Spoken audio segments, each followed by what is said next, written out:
Founded in 1983, the Silicon Valley Bank was the 16th largest commercial bank in the United States right before it went bankrupt recently. The bank offered banking services to approximately half of all technology and life science enterprises in the United States that were financed by venture capital. Additionally, it conducted business in Canada, China, Denmark, Germany, Ireland, Israel, Sweden, and the United Kingdom. But what led to the collapse of SVB? And what does this mean for other banks? Get ready as we explore the collapse of SVB and what this means for all of us. Let's get started. SVB has reaped significant benefits from the rapid expansion of the technology industry over the past few years. This expansion has been supported by historically low interest rates on loans and a surge in consumer demand for digital services. According to the bank's financial documents, the amount of the bank's assets, which include loans, more than tripled between the end of 2019 and the end of March 2022, reaching a peak of $220 billion at the end of March 2022. Because thousands of internet companies deposited their funds with the lender during that time period, the total amount of deposits skyrocketed from $62 billion to $198 billion.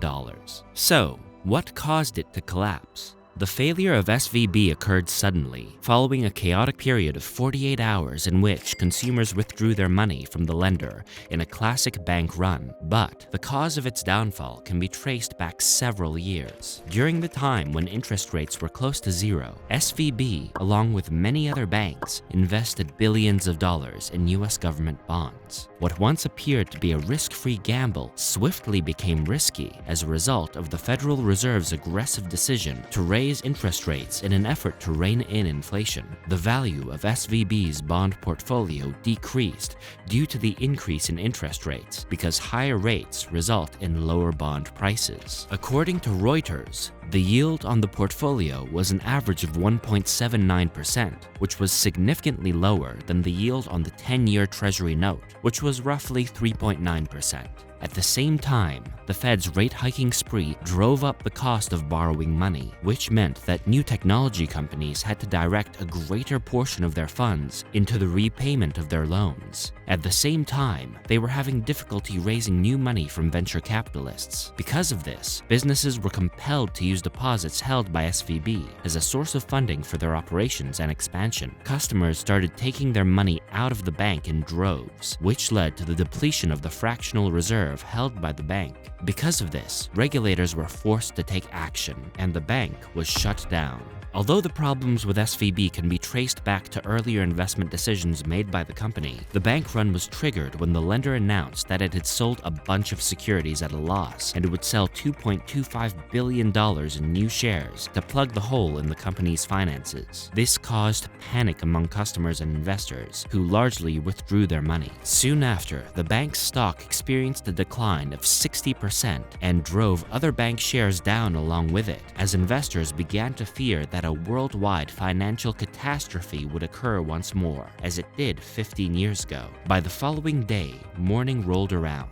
Trading SVB shares had been halted, and the company had given up on its efforts to either find a buyer or raise financing. The bank was closed and placed under receivership under the auspices of the Federal Deposit Insurance Corporation. This action often results in the assets of the bank being sold off to repay depositors and creditors. Afterwards, US regulators said that they would guarantee all of SVB's customers' deposits. This action was taken to avert further bank runs and assist technology companies to continue to pay their employees and fund their operations. However, investors in the company's stock and bonds were not protected due to the intervention because it was not a bailout like the one in 2008. What does this mean for the world? Are we in a crisis? But before we get to this important question, make sure to hit that like and subscribe button for more exciting stories. If that's already done, let's move on. If you had a deposit with Silicon Valley Bank, you do not need to be concerned as long as it was less than $250,000. Your money will be returned to you in full thanks to the Federal Deposit Insurance Corporation's efforts. There is no reason for customers of Silicon Valley Bank or any other bank to panic and withdraw all their money. The vast majority of people's lives will not be affected in any way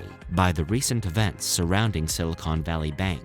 Those who were involved in the bank's funded startups are the only ones who could potentially lose money. How much farther can this go? Unless the latest news causes an excessive amount of worry, everything is going to be fine. If it occurs, you should prepare yourself for a domino effect in the form of runs on other banks. Even the world's central banks run the risk of having less money available for their operations. A correction in the stock market will occur as a result of individual investors moving their money out of stocks and into assets that they regard to be safe havens for their money. With the global financial crisis in 2007 to 2008, the banking industry was never fully recovered. If you look at the stock charts of most large banks, such as Bank of America, Wells Fargo, Citigroup, Credit Suisse, and Deutsche Bank, you will notice that their stock prices are not moving in the right direction. The companies are not making any progress. Goldman Sachs and JP Morgan are the only exceptions because they are both performing well despite facing several challenges. When a bank fails and its customers lose their money, it is a very unfortunate situation. It is even more problematic when this leads to a chain reaction that disrupts the entire industry and places more burden on it. Silicon Valley Bank is neither the first nor the last financial institution to fail. The United States' enormous economy will be unaffected by the company's decision to declare bankruptcy. Simply put, the bank did not have sufficient assets to jeopardize the global financial system. So, this is only a short setback, and things will return to normal very soon. In addition, the Federal Deposit Insurance Corporation will safeguard any funds you deposit with them. However, you should watch out for de-dollarization because this may be the biggest risk that is being downplayed. But that's not all. Click here to see the world's biggest scam in Wall Street history made by one person, Bernie Madoff. Until the next one, peace.